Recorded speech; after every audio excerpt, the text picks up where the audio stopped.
Good morning, everybody. Hello. Yes, you can applaud. Absolutely. It is spring, it's sunshine, it's March. We are in Berlin, and that means ITB 2025 is about to start, ladies and gentlemen.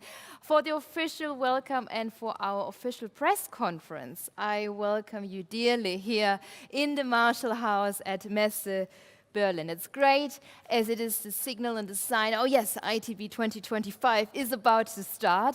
We are getting ready for travel-packed days in the upcoming days for ITB 2025. And ladies and gentlemen, dear colleagues from the press, of course, it's the official press conference for you, so please feel free and submit your questions already online via itb.com, and that means also a warm welcome to you, ladies and gentlemen. Thanks for watching us in our live stream, and of course for you here in the room in the Marshall House.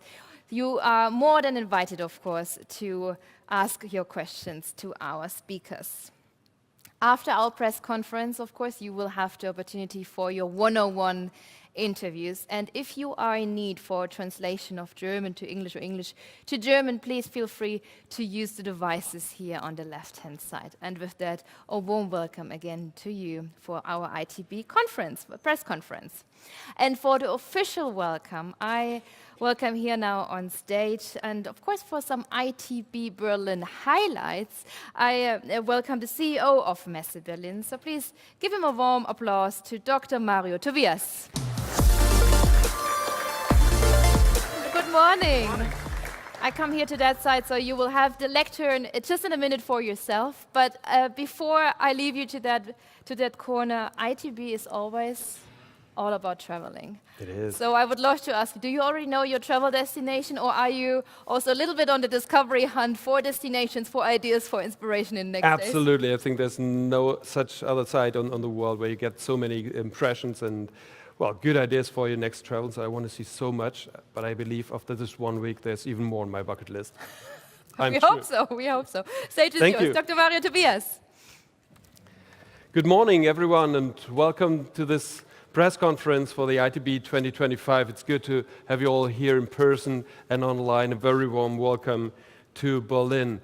We do the press conference here in the beautiful Marshall House just opposite the Summer Garden, and we believe that this historic event is just the right place for this press conference to take part. I would like to welcome some special guests, our esteemed guests. First of all, Eoghan, the Prime Minister of Albania, the host country of 2025.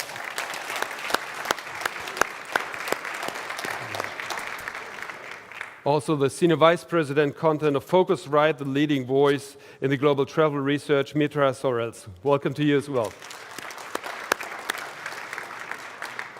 And Norbert Fiebig, the President of the German Travel Association, putting a key figure in shaping the German travel industry. Welcome, Norbert Fiebig.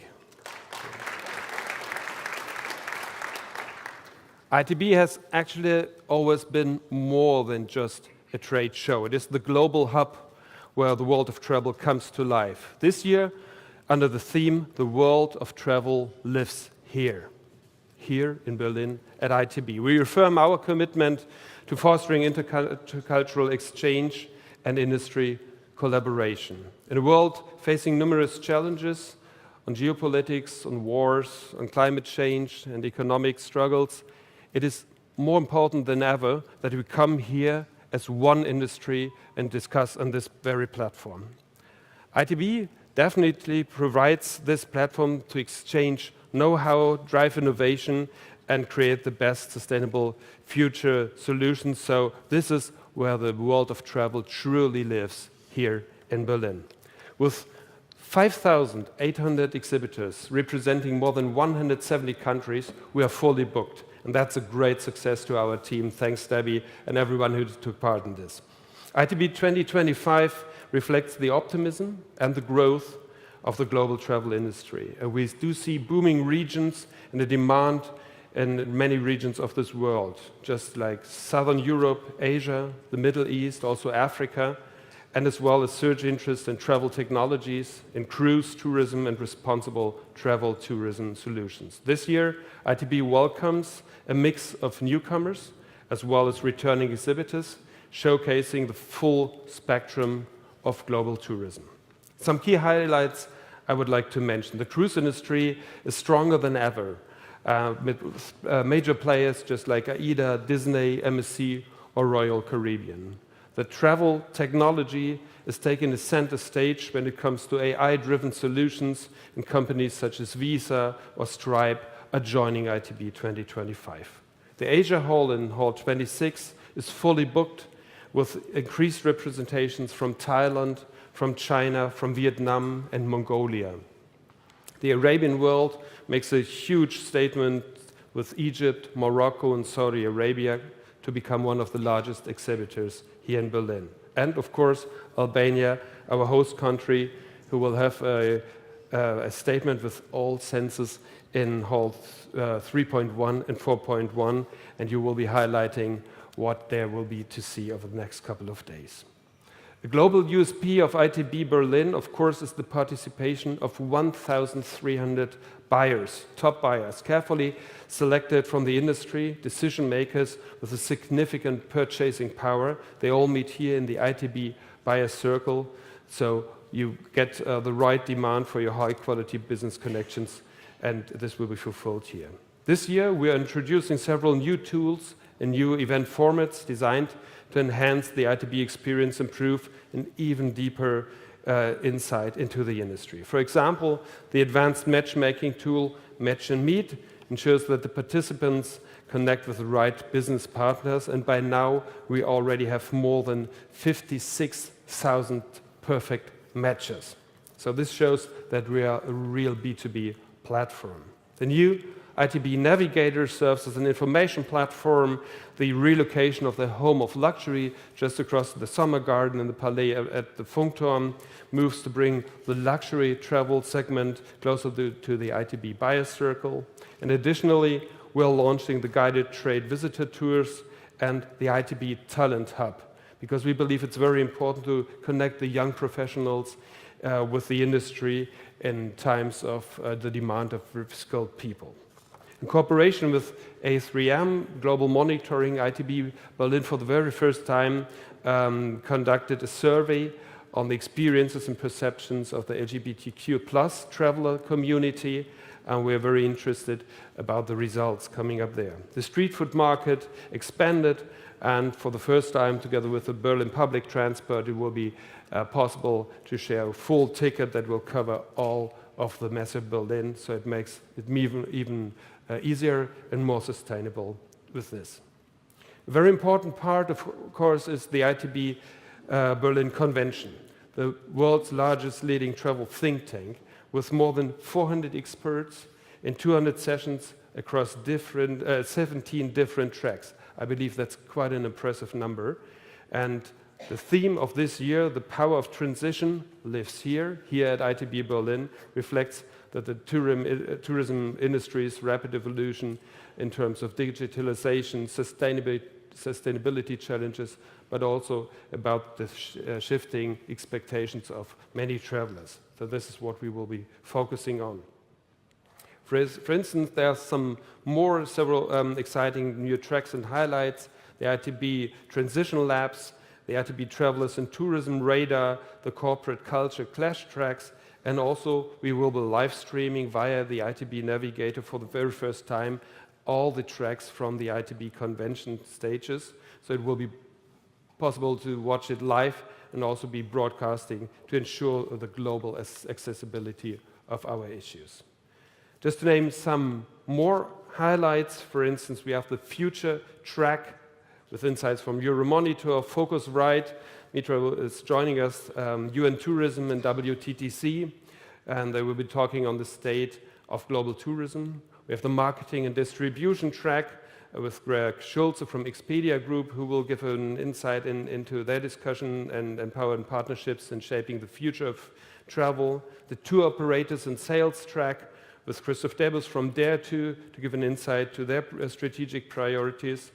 And of course, and we're really happy about that, we have the ITB Tourism Ministers Summit that is organized by UN Tourism with more than 35 global tourism ministers from all over the world, and they will be discussing on the investments and sustainable developments and global goals. We also have an AI track, for instance, with Google latest AI developments when it comes to the travel industry. We have very renowned companies here, including Microsoft and TUI, Sabre Hospitality, Sideminder, Ryanair, Louvre Hotel Group, Viator, Muse, and many, many others. So we believe that the ITB Berlin Convention will be the ultimate think tank for the whole of our industry. Since its debut in 2023, the ITB Innovators has become a major platform for cutting-edge travel technologies. And in 2025, over 35 groundbreaking innovations will be seen and will be showcased here. For instance, AI-powered hotel management systems and automated travel assistance and revenue management tools, smart mobility solutions, and also, for instance, from Albania, on sustainable agritourism projects that you can find in Albania. Before I conclude, I would like to take a moment to highlight our host country, Albania, for this year in 2025. On a very personal note, I had the pleasure to meeting you, Mirela and Eoghan, in August in Tirana, and it was a beautiful stay, and it was a beautiful visit, and I know I have to come back for much longer time to experience also the beautiful landscape and the ancient sites and the new resorts you have. But you told me one word, and you not just told it to me, but we could really feel it, and that was Albanity. And he said that's the perfect combination of Albania and hospitality. And all of our delegation, we said, it's not just a word, it's really there what you can feel, as you say, with all senses. So thanks again for this, for the great hospitality we could experience the last year. So we do feel very honored, and this is how I want to conclude, that His Excellency, the Prime Minister, is here today, and he will give an even better vision about Albania in a minute.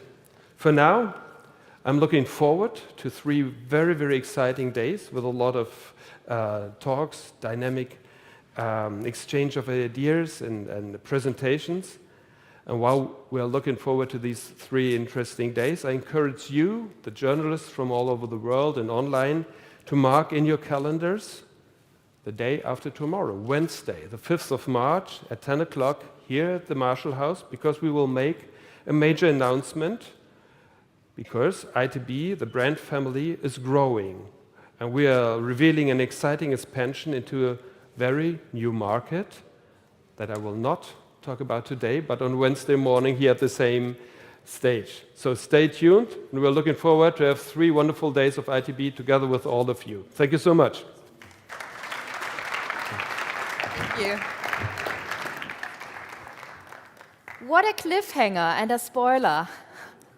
But we travel now to Albania. Albania is the host country of ITB Berlin 2025, and we are so honored to have him here, the Prime Minister of Albania, His Excellency, Mr. Edi Rama. But before we have him here on stage, we will see him now on screen. Hello, I'm Edi Rama, Prime Minister of Albania. Möchten Sie wissen, warum sich die Zahl der Touristen in Albanien in den letzten 10 Jahren verzehnfacht hat? Lassen Sie mich es Ihnen zeigen. Comienza con playas como esta, aguas cristalinas, costas vírgenes y atardeceres que nunca olvidarás. Ensuite, il y a les montagnes, brutes, sauvages et parfaites pour les amateurs d'aventure. Et les amoureux de la nature également. 私たちの歴史は古代の章からユネスコの世界遺産まで全ての時に生きています。En onze steden, wauw. Levendig, dynamisch, vol leven, smaken en mensen die je verwelkomen als een echte familie. And if I suddenly sound like I speak your language perfectly, well, just a little AI magic. But trust me, Albania's charm, it's 100% real. Deshalb hat der Tourismus in Albanien so stark zugenommen. Und es hört nicht auf, denn hier besuchen Sie nicht nur, Sie entdecken, Sie erleben, Sie verbinden sich und hören Sie nicht nur davon. 自分の目で確かめに来てください。アルバニア、思っていたのとは違います。もっとたくさんあります。Discover Albania beyond expectations. Albania, it's all the senses.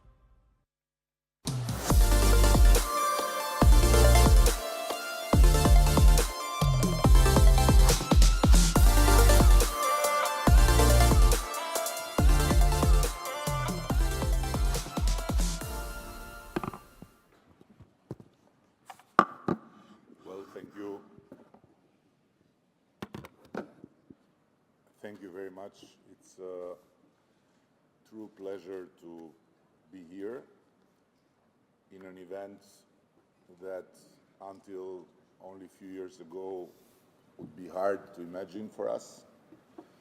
And also it's a true pleasure to bring you some sun today from Albania, because to host this fair under the gray sky of Berlin would be a blasphemy. And of course, it's a great pleasure to quote here one of the largest media outlets in Germany, Bild, which in not far past,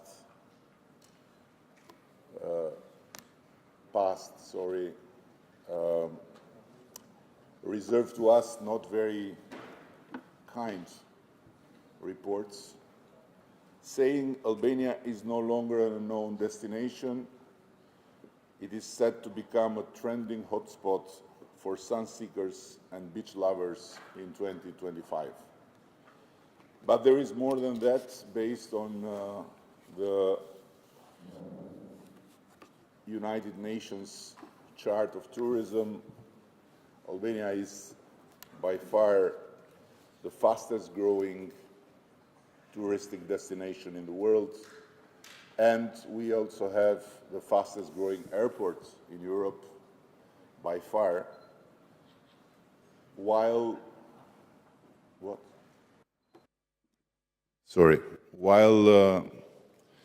we are seeing finally also the German tourists coming. Someone told me some years ago that the day the German tourists will come to Albania, this will be the moment that your progress will be irreversible. I said, how so? And he said, because the German tourists are the most stubborn in first trying to understand where they are going, which didn't surprise me because I know how it goes with Germans. But then, once they come, they will be there as a very, very strong testimony of a change. And practically, we are very happy to see the figures of the German tourists growing from some couple of dozen of thousands until not many years ago to 374,000 last year. And of course, we are very ambitious about getting more and more German tourists. On the other hand, I want to tell you that meanwhile, international visitors expended a total of 4.5 billion in Albania during 2023. This figure increased in 4.8 billion in 2024. And for a country with just around 25 billion of GDP in euros, you can understand how important and how big is this number. But I don't want to take more of your time with this speech, because I guess there is some question and answers afterwards, right? So I don't want to spoil the German clock, which is quite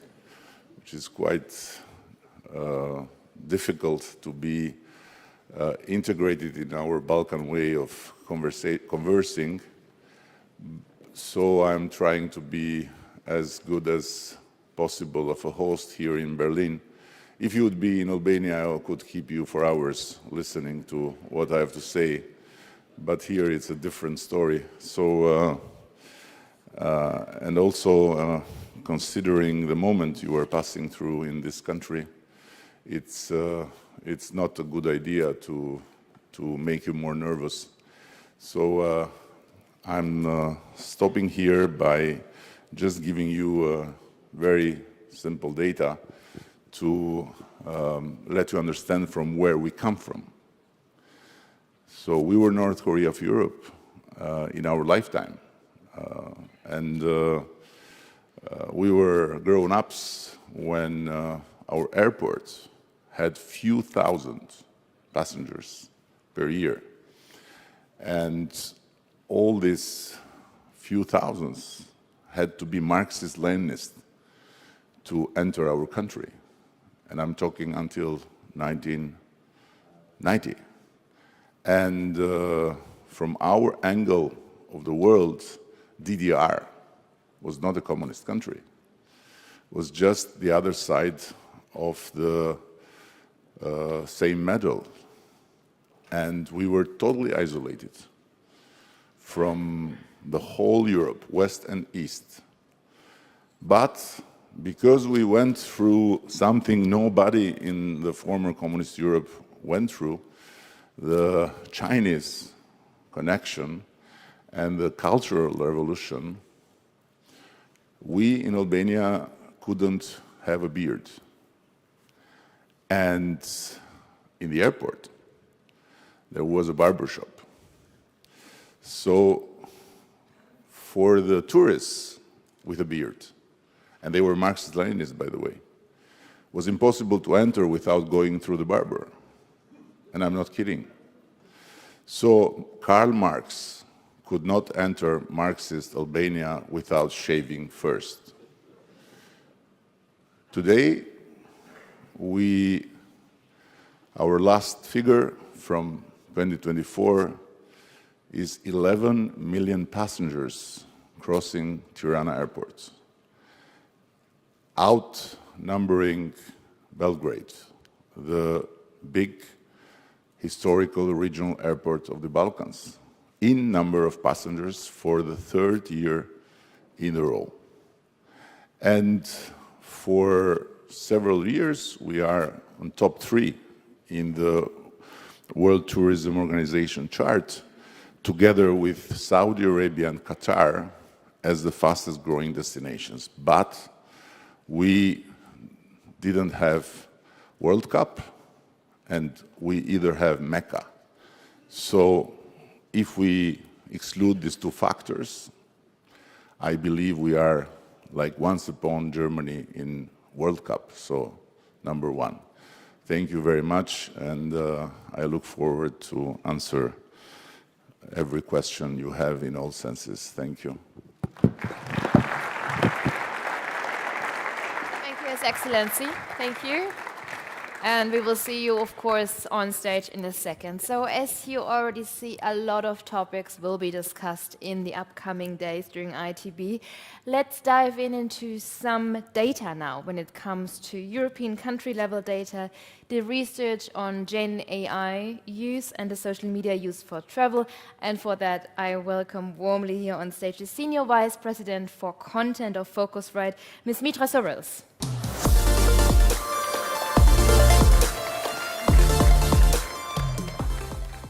Thank you so much, Katie. I am so delighted to be here to represent Focusrite, a brand of North Star Travel Group. And I, like many of you, have spent most of my career as a journalist, so I'm going to start with some of our headlines. So travel remains healthy and is outpacing global GDP, but the growth rates are slowing a bit and normalizing post-pandemic. For consumers, travel remains a core priority, and intent to travel in the future remains very strong.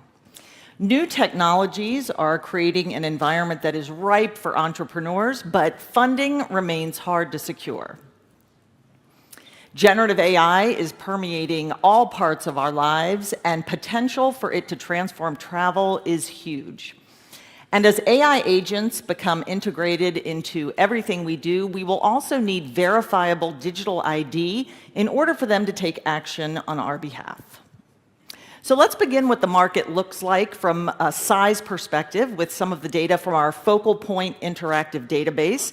This is showing the value in US dollars of global gross bookings across air, hotel, cruise, car rental, package travel, and rail. 2023 was the year that we eclipsed pre-pandemic numbers, and we have been continuing to grow ever since then, albeit at a slower rate. By 2027, we predict that the market will be approaching $2 trillion in gross bookings. From a regional perspective, these are our estimates of shares of gross bookings for this year. Asia is still below its pre-pandemic levels, as it was one of the last regions to fully open after COVID. And in the coming years, we expect to see most of the growth in some of the markets in the Middle East and Latin America, and of course, Albania. And a slowdown a bit in some of the markets here in Europe and in North America. The Middle East and Latin America also have the highest percentage of bookings still taking place offline, but everywhere around the world there's an opportunity to migrate to digital channels, and we believe that will only accelerate in coming years as AI tools continue to mature and really are able to be used to simplify the planning of even very complex trips. Some data points from our most recent European consumer research. The number of people traveling and the amount they are spending has been trending up in recent years, in part due to an increase in room rates and transportation costs. Trip frequency is also up, averaging 3 to 4 trips per year. And despite ongoing geopolitical issues and concerns about inflation, consumers continue to want to travel. When we ask them how they prioritize their discretionary spending, travel consistently rates the highest, ahead of categories such as fashion, entertainment, health, and beauty. And the majority of people who traveled in the last year intend to travel in the year ahead. When planning those trips, more and more people are turning to social media, particularly as digital natives become a larger part of the traveling population. For brands, this creates an incredible opportunity for using these platforms for marketing, but consumers are smart, and that means brands and destinations have to be even smarter about how they're using social media to stand out. For European travelers, Facebook and Instagram are two of the most commonly used platforms for travel planning. In the survey we are doing this year, we are also asking about usage of Reddit and YouTube because we know that those are growing in popularity, particularly among younger travelers as platforms for tips and reviews as they're planning their trips. And in fact, in the US, we find that YouTube is on par with Facebook and Instagram. Sustainability, such an important topic and still such a challenge. We know from our research that consumers say they care about over-tourism and climate change, but many don't still understand what sustainable travel really means, and most don't see it as their personal responsibility, in part because they feel they don't travel enough to make a difference. Here in Europe, our research last year found that when it comes to paying extra to support sustainable practices, generally travelers are most willing to pay for meals with locally sourced ingredients, as opposed to paying a premium for other things, such as eco-friendly lodging, flying an airline that uses sustainable aviation fuels, or using local tour guides. Let's talk funding. Focusrite's Travel Startups Interactive Database tracks about 8,000 startups around the world. Total funding in 2024 came in at $5.7 billion. That was slightly ahead of 2023, but still much lower than prior years. And the number of funding rounds was also the lowest in a decade. So the question is why? The slowdown in VC activity in the last couple of years is not specific to travel, it's really a macro trend. And it's similar with acquisitions, which peaked in 2022 and have fallen sharply since then. We anticipate that as inflation tames, as company valuations reset, and hopefully as interest rates continue to come down, we will see more capital coming into the investment ecosystem this year. And despite the relatively low total numbers last year, there were some very large funding rounds and acquisitions, as you can see by these headlines of our coverage on FocusWire. Notice that most of these are European companies. This region has been a hotbed for deal making.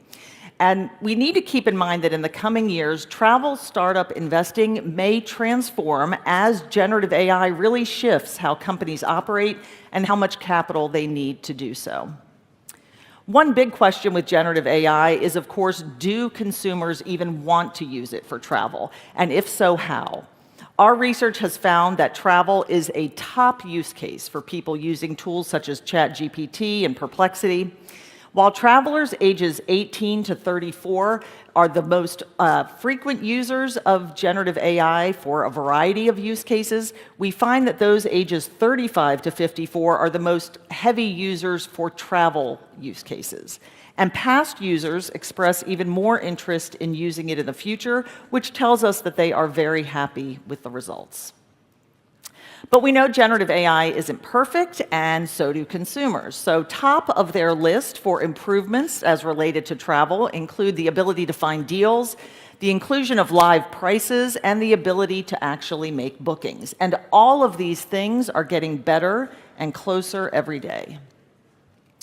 In fact, the most read recent news story on FocusWire was covering the debut of OpenAI's Operator Agent and explained how the company has partnered with brands such as Booking.com and Priceline so that the agent can search and complete a booking.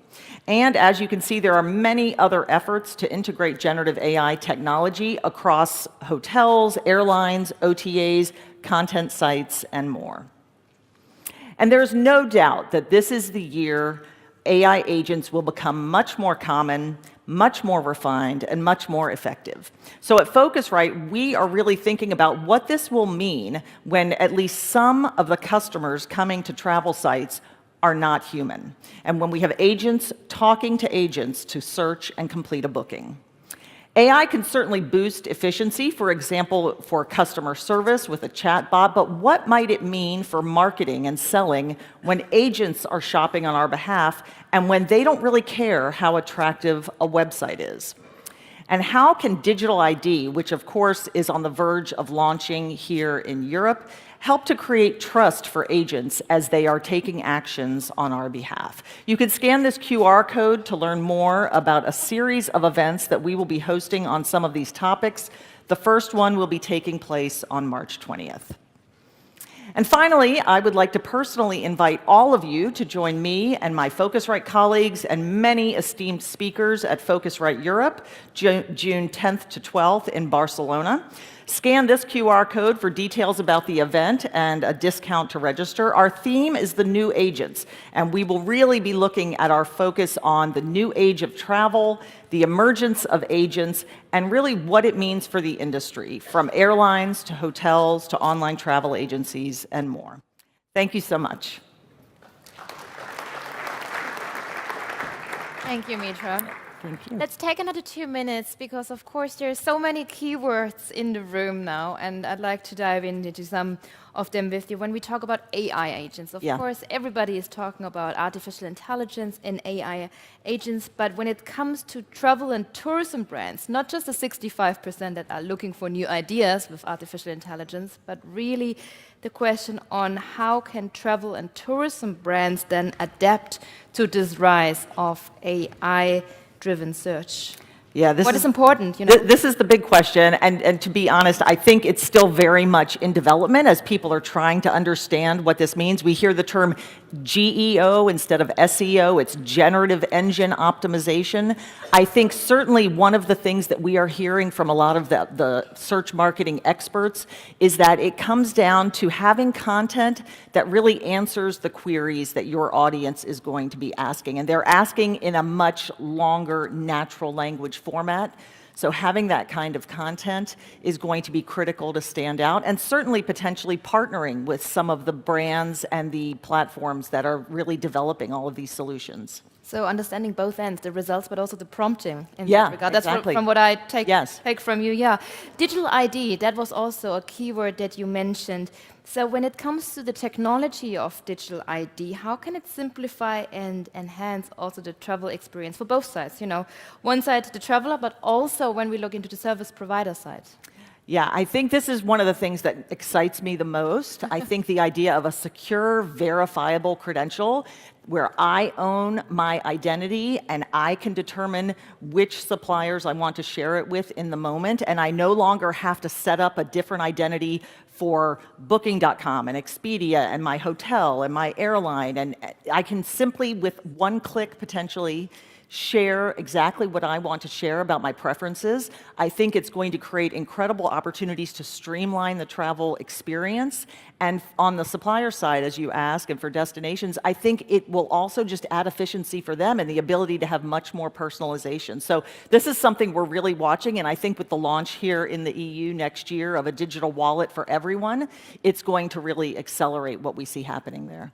Plus, on top, it sounds very relaxing then to just have one ID. No, right? because we're different at different Yeah. times of our travel, right? Yeah. So, yeah. Thank you. Well, and then you mentioned, of course, Gen Z, Yeah. which is also a very important topic when it comes to the travel force and the travel spending forces and as it grows. From your side, what key preferences do you observe and what should the industry focus on when it comes to the expectation from the Gen Z side?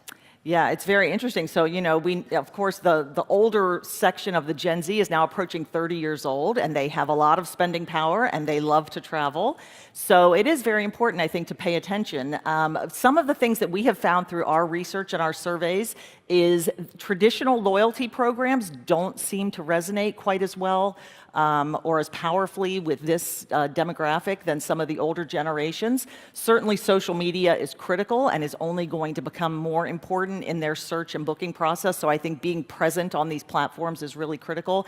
And then one of our recent surveys that we've just done in the US, looking at short-term rentals and hotels, very interestingly we found out that Gen Z and some of the younger millennials actually show a preference for a stay in a hotel over a short-term rental as far as when they're asked to rate their experience. And that may come down to cost and fees and some of those issues. It's something we're taking a closer look at, but certainly an interesting trend to watch. Interesting detail. Thank you. Mitras and All right. Rels, thank you. Thank you so Thank much. you very much. Times are challenging, of course, but the travel passion, especially for Germans, remain, as we are learning. And for that, I welcome now the president of the German Travel Association, Mr. Norbert Fiebig. Thank you. The stage is yours. Yeah, good morning, ladies and gentlemen. A warm welcome from my side as well. And please allow me to kick off with the good news. As in the last years, travel remains at the top of Germans' priority list when it comes to down to expenditures. Even better, despite all the economic and geopolitical challenges, Germans are traveling, and they are traveling a lot. My fellow countrymen and women are not willing to save on their vacations, and that is a very good positive fact to our industry. As already last year, the travel enthusiasm among Germans was clearly noticeable. Even though the overall number of trips in tourism in the year 23-24 decreased by 1%, the pre-booking expenditures, on the other hand side, increased by 6%, reaching over 83 billion euros. Compared to pre-corona times, we witnessed an impressive growth of 20%. The organized travel market, which includes package tours and linked travel arrangements offered by tour operators and travel agency, is developing particularly strongly. It is growing faster than the individual bookings. In total, nearly 40 billion euros, an increase of 7% were spent in this sector. As a result, organized travel is now nearly on par with privately planned and arranged holidays.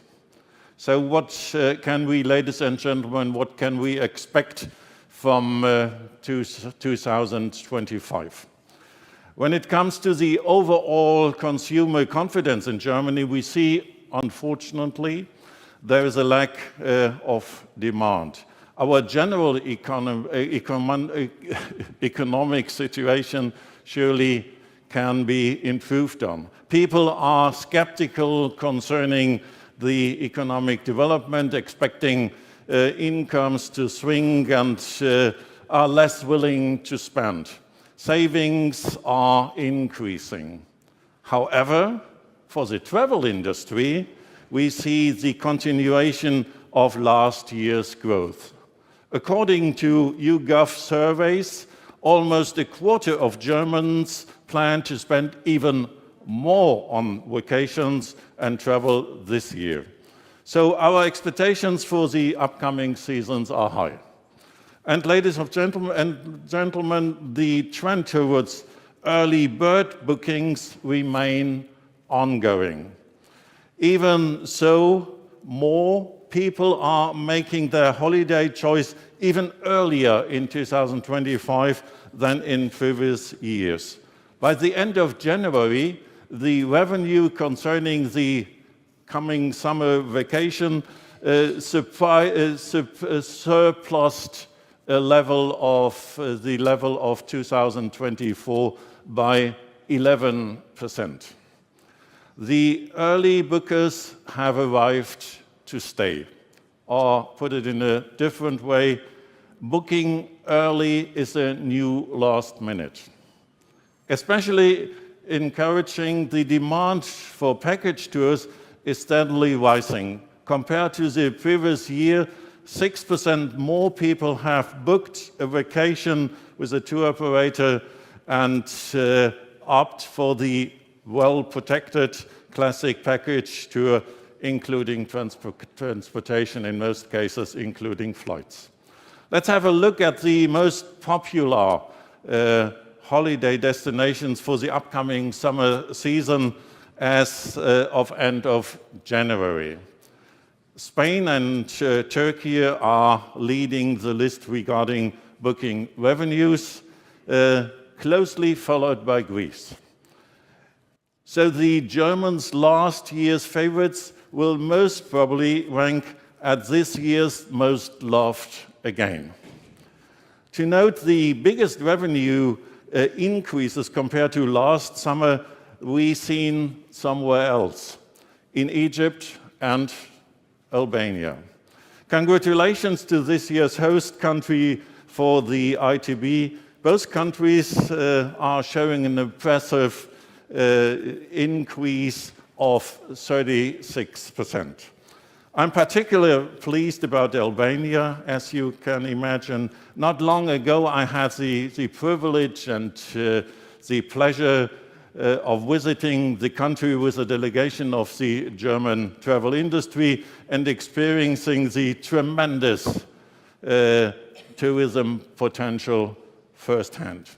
And I'm confident there is still more to come.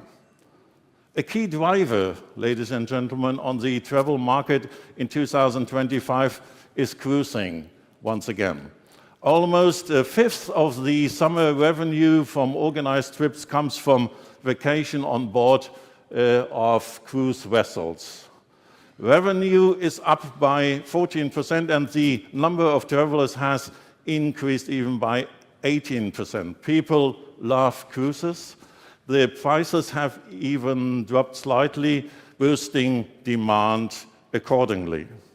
Please allow me to make some assumptions on the upcoming summer season. Germans' general economic challenges and worries about income are going to be reflected in the choice of travel destinations.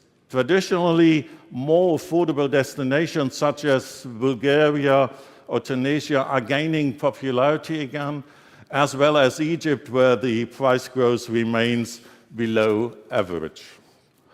The Germans' love of travel is a major advantage for our industry. This key factor enables us to look forward with optimism. And yes, our data confirms that we can expect revenue growth across the entire travel market at a rate of 6%. A strong signal to our industry. A week ago, ladies and gentlemen, we held our national elections in Germany. We hope that the negotiations on the formation of a future government will proceed swiftly. Most importantly, our industry needs stability and predictability. Without the right economic policy, consumer sentiment will continue to falter, with consequences for all of us. Our expectations concerning future-oriented tourism policy on national as well as even more important European level can be outlined. International travel and outbound tourism require favorable regulatory settings. International travel is a crucial economic factor. Over-regulation and distortions of competition, foremost at EU level, must be prevented. Germany's aviation sector has to keep its competitive edge. Air transportation is the central pillar to our industry. Therefore, future government should reduce duties and taxes to keep air travel affordable. We are confident that future travel should aim at achieving net zero emissions. However, we must take note that the sustainable fuels for air and sea transportation are still in very short supply. Ladies and gentlemen, decisive action is needed here. This challenge goes beyond the national borders. It requires a solution on a multinational level. Governments, together with the industry, must set the right impulses now, not sometimes in the future, so that at least in the medium term, enough sustainable and affordable fuel will be available. Before I conclude, ladies and gentlemen, please allow me to briefly address the political developments and worrying events we most recently witnessed. I sincerely hope that the impending shifts in the world order will be less disruptive on the international community than currently feared. If nothing else, these latest developments must serve as a final wake-up call for Europe to create an alliance of unity and strength. Ladies and gentlemen, despite all the economic and political challenges, we must not forget one thing. Travel is much more than just an economic factor. Our industry stands internationally for openness, for cultural exchange, for diversity, for hospitality, and last but not least, for tolerance. Travel connects the world, and we are deeply committed to keeping it that way. Thank you very much. Thank you, Norbert. Phoebe, don't run away. I will need you on stage because we will have now time for questions. And also to my other panelists, to Mitra Souls, His Excellency, and also Mario Tobias. Please join me here on stage.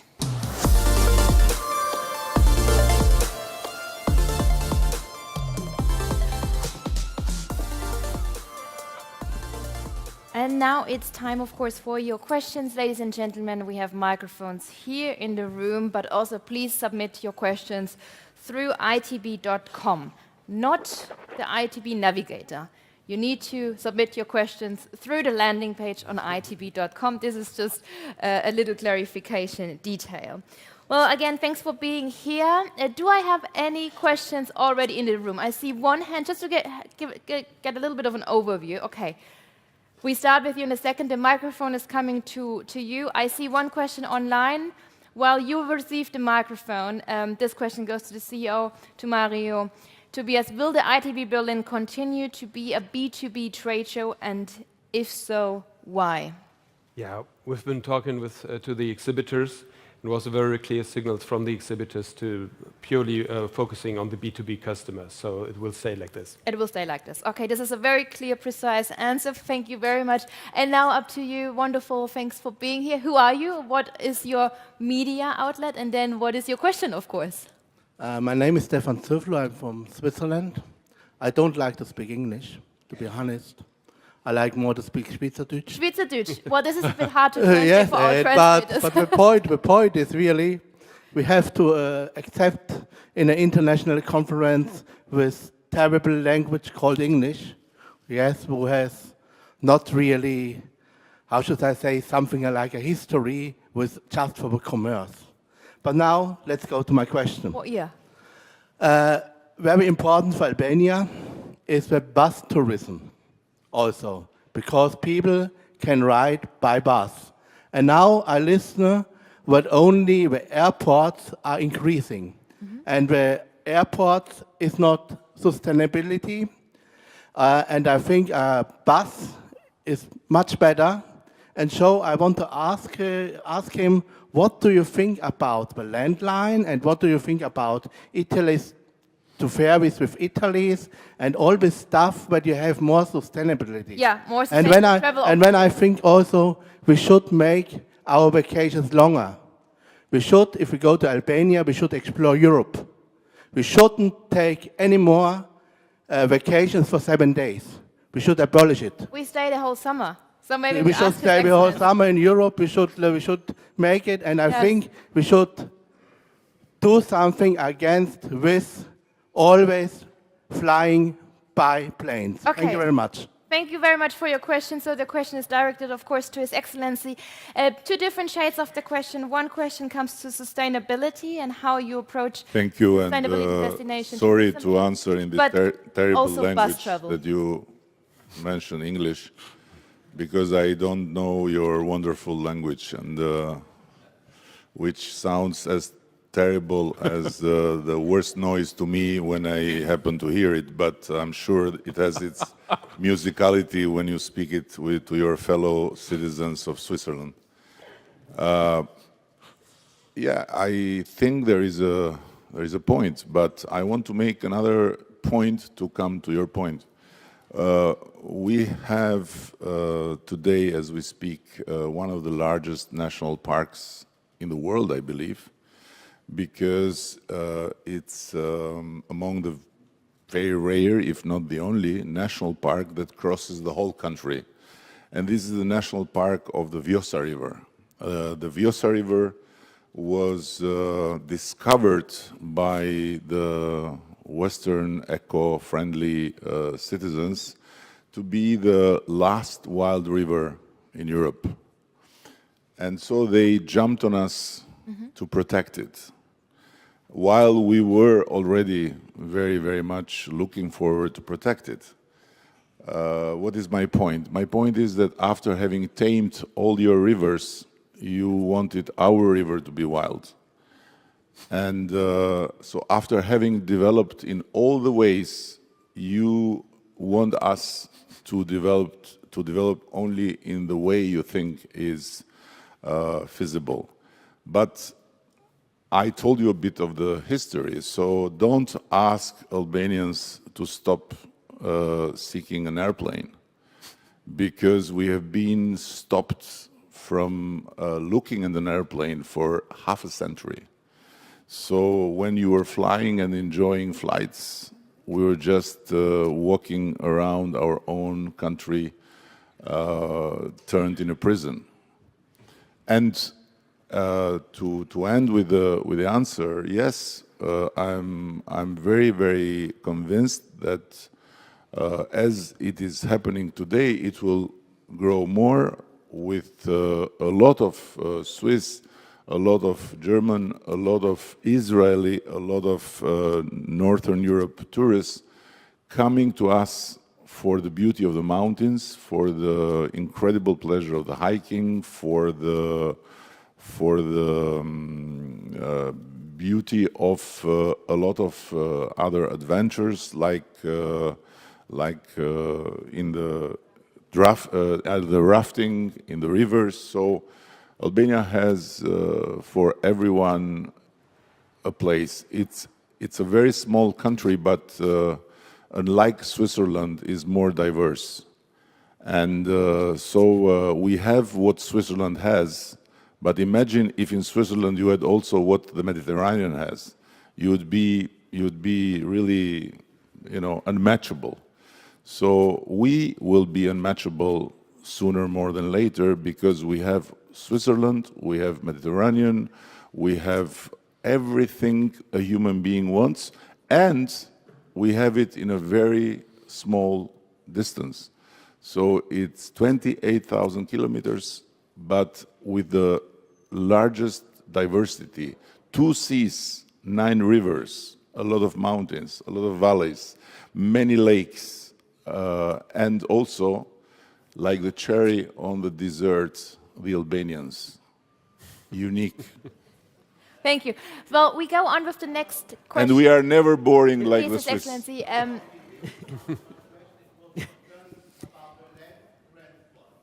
Excuse me, you need to use the microphone because otherwise I can't. You are a journalist or you are a protester? I don't understand. Okay. Please, My- I expect a very concrete my question was also about the land transport. I and answered what are you doing yes, here? we Okay. Thank you very much. Bye. It's coming slowly and steadily, so step by step. For the moment, we are very much eager to occupy the skies, then Okay. the land. For the land, we welcome you to occupy. I see another question over there, and then I saw another hand. Just to give me an overview, how many hands do I still need to cover here? 1, 2, okay. Please tell us who you are and what's your concrete question. My name is Amit Kotler. I'm from Passport News in Israel, the leading travel media outlet of Israel. My question is for Your Excellency, Mr. Prime Minister. During the war, you expressed significant care and interest in the Middle East and the war crisis. At the same time, you stood very strong and vocal by Israel.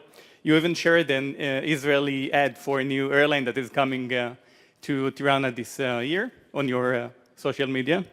So first of all, we're extremely thankful for that, for your voice. Israelis are in love with Greece. Will Albania become the new Greece? And if so, how do you move the tourists from there to your country? And what other steps Albania needs to take? Thank you very much. You. Yes, His Excellency. I have to tell you, we don't complain about others being in love with others. But you should know, if you don't yet, and everyone should know, that we, Albania, were the only country in Europe after the Second World War to have more Jews than before.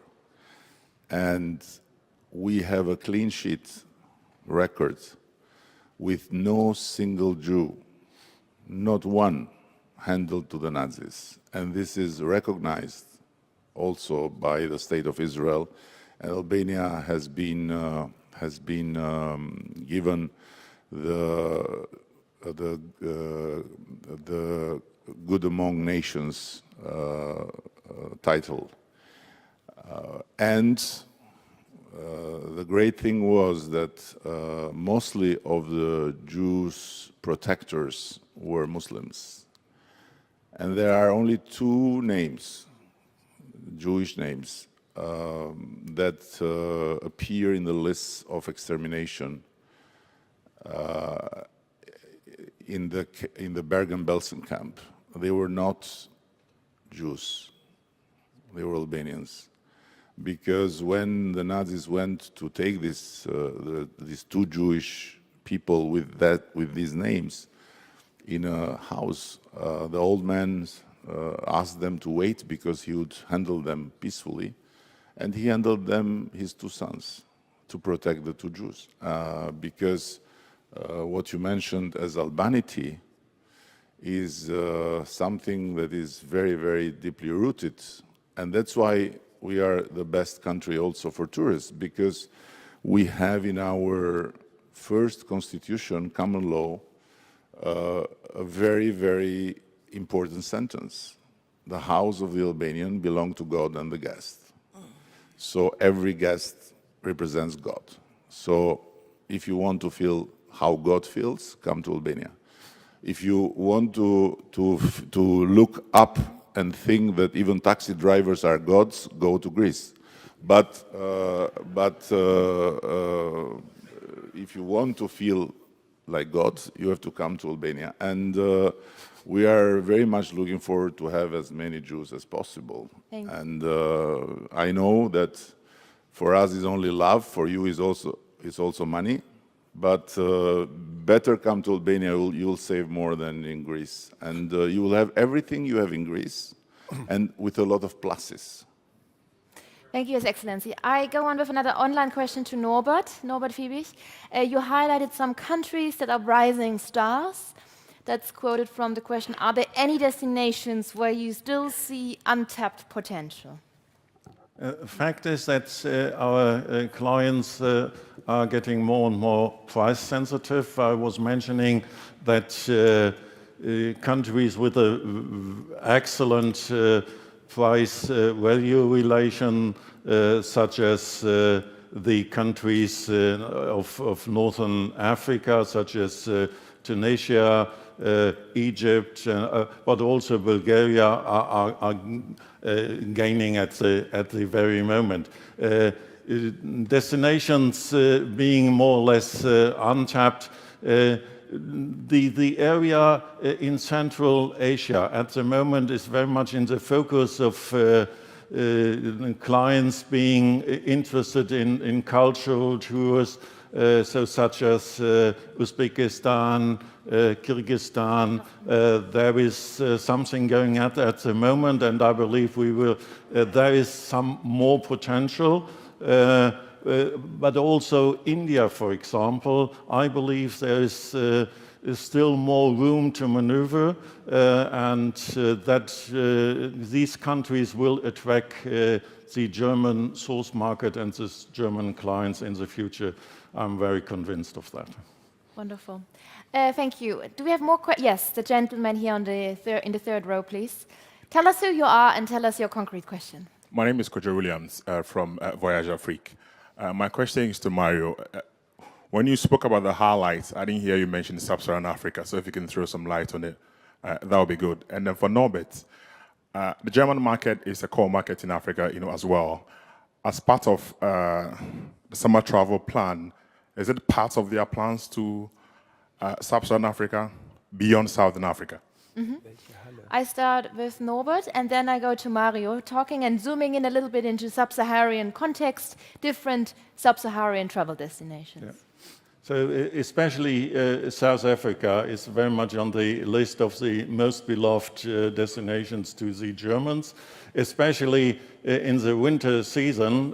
The flights are all packed and it has a great attraction to the Germans, but also the neighboring countries such as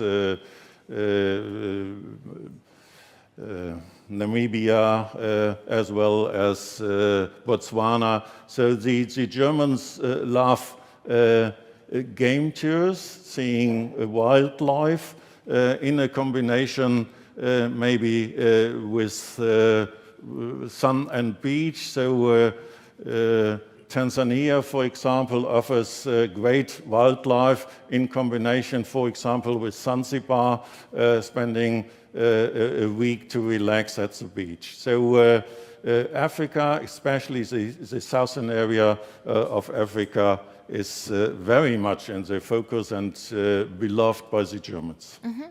Thank you for clarifying Southern Africa, Namibia, Botswana, and Tanzania, all this little coastline, what you mentioned, but different countries. Mario, zooming in into the ITB context, what do we need to know? Thank you so much. There's nothing more to add. Just if you want to visit most of the African states, come to Hall 21. It's really impressive. We have, as a newcomer, Djibouti, They're there for the very first time. It's very interesting. We're looking forward to this. You will see, as Norbert mentioned, a lot from adventure travel to cultural travel to beautiful cities and landscapes, walking the mountains, seeing the wildlife over there. So Hall 21, it's all about Africa. That's the place to be. Alors, merci pour la question. Thank you very much for your question. I don't see any. I see one more hand here over there. Thank you. Who are you, and what is your concrete question? Good morning, ladies and gentlemen. This is Andreas Scholz, freelance aviation journalist. Your Excellency, you stress that aviation is very important to Albania. So what are the government's plan even to stimulate more aviation or airline services coming into Albania? Incentives or what you've got in your list? Thank you so much. First of all, we are very soon opening a new airport, and by the way, it will be managed by the Munich airports. So we strongly believe that there is room for more, because our capital airport, as I said, is the fastest growing airport in Europe by far, but it's already too crowded.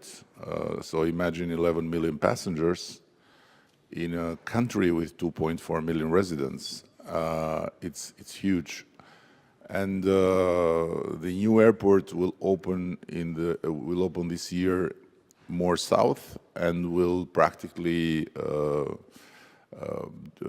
respond to the needs for tourists going through in the Ionian Sea and in our southeast, where there is a lot to see and visit, and where also top-notch five-star resorts are in the way to be developed. We have also another airport north, which is a small one, and we are planning a fourth, very, very south, practically in front of Corfu, because there is a lot of saturation in the Corfu airport, and we realize that there is big demand and need also to have a small seasonal airport in the very south. On the other hand, we have a lot of airlines coming, and more to come. We are now in talks with the Federal Aviation in the United States for the direct flight with the United States. And soon we'll have, I very much hope, Qatar Airways. We are having also flights from Saudi Arabia and the Emirates. So more or less, when you want to come to Albania, there are many ways. And we have also a very cheap airport. It was very expensive years ago, but now it's a very cheap airport. So it's very, very accessible. A lot of people from the region come to Albania, to Tirana, to take the flights in Tirana.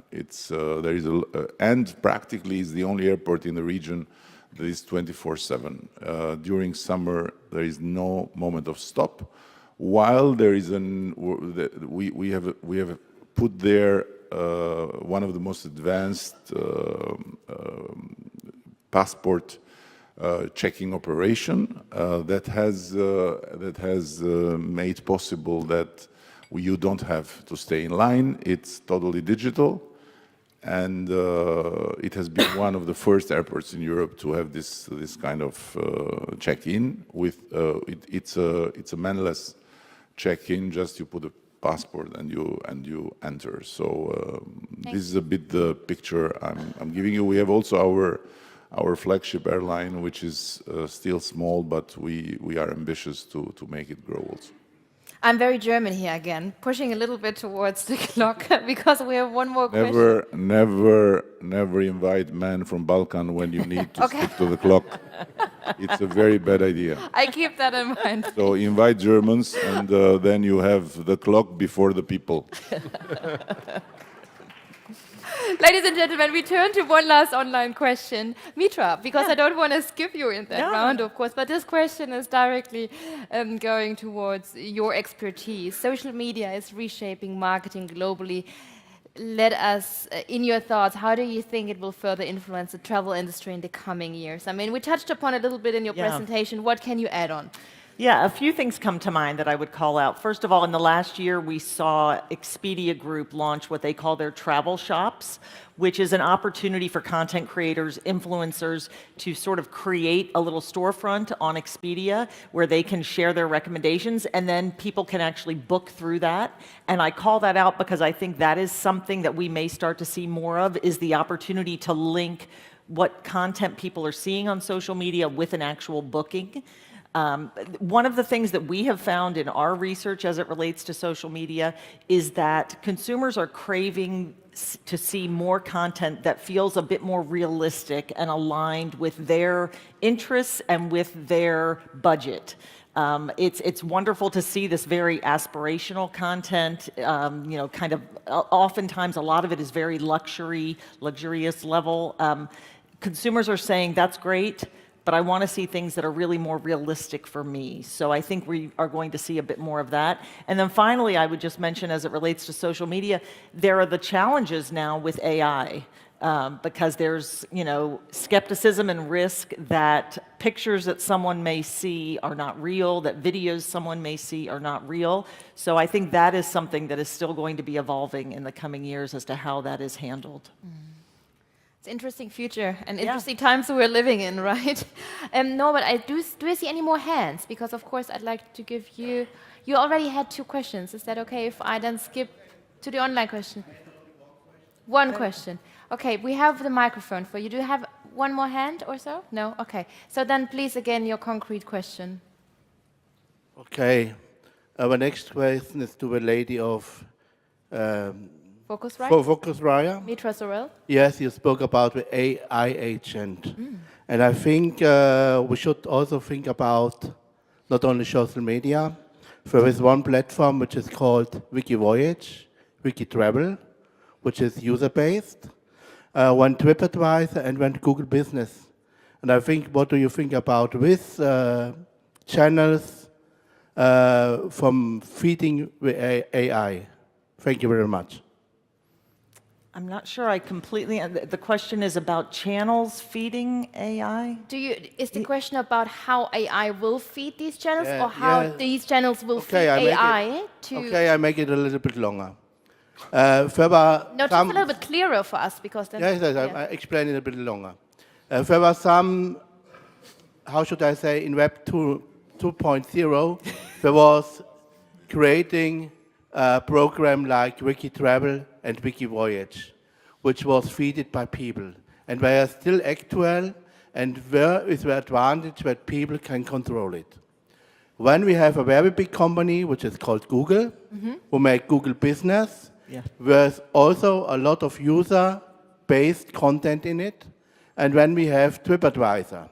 And so the question is really, I think they are also so much important as social media. What do you think about these platforms? Thank you very much. Crystal clear. My understanding is that this is kind of asking related to user-generated content versus content that may be controlled by some of the larger companies and platforms. And that's why I said this year we are certainly very interested to understand how something like Reddit is growing in interest among travelers, where we have a sense that, particularly among the younger generations, that there is a feeling they would much rather go to Reddit. They feel that that is more of an authentic review site versus, let's say, a TripAdvisor or something such as that. So we're going to see what we find in our surveys, but it's certainly an interesting topic. And there are many, many places now that different people go to get tips and ideas. So that will be evolving in the coming years. Thank you very much. And with that, I think we are at the ending point here of our press conference. I don't see any more hands, no questions online. Quickly, Norbert, this one goes to you. We have another 30 seconds. Maybe. Despite economic challenges, Germans seem unwilling to cut back on travel. Do you still see a lingering post-pandemic travel rebound effect? No, we don't see that anymore. Okay. As I mentioned, compared to pre-corona times, we had last year an increase of expenditures of 20%. And the number of people is nearly on the level we used to have in 2019. That was the last year before Corona. So we managed quite well to get back up and running. Wonderful. Thank you very much. Norbert Fiebig, Mitra Sorrells, His Excellency Dr. Mario Tobias, and we are so much looking forward to the opening ceremony, of course. Thank you, Albania, again, for being the host country. And of course, thank you for joining this press conference, for joining here live on site. I know you have your 101 interviews, so you're going to run off in a second, but also thank you, ladies and gentlemen, in our live stream for being present, for submitting your question, and as always, safe travels and have a wonderful ITB 2025. Thank you for coming. Pleasure. Yeah.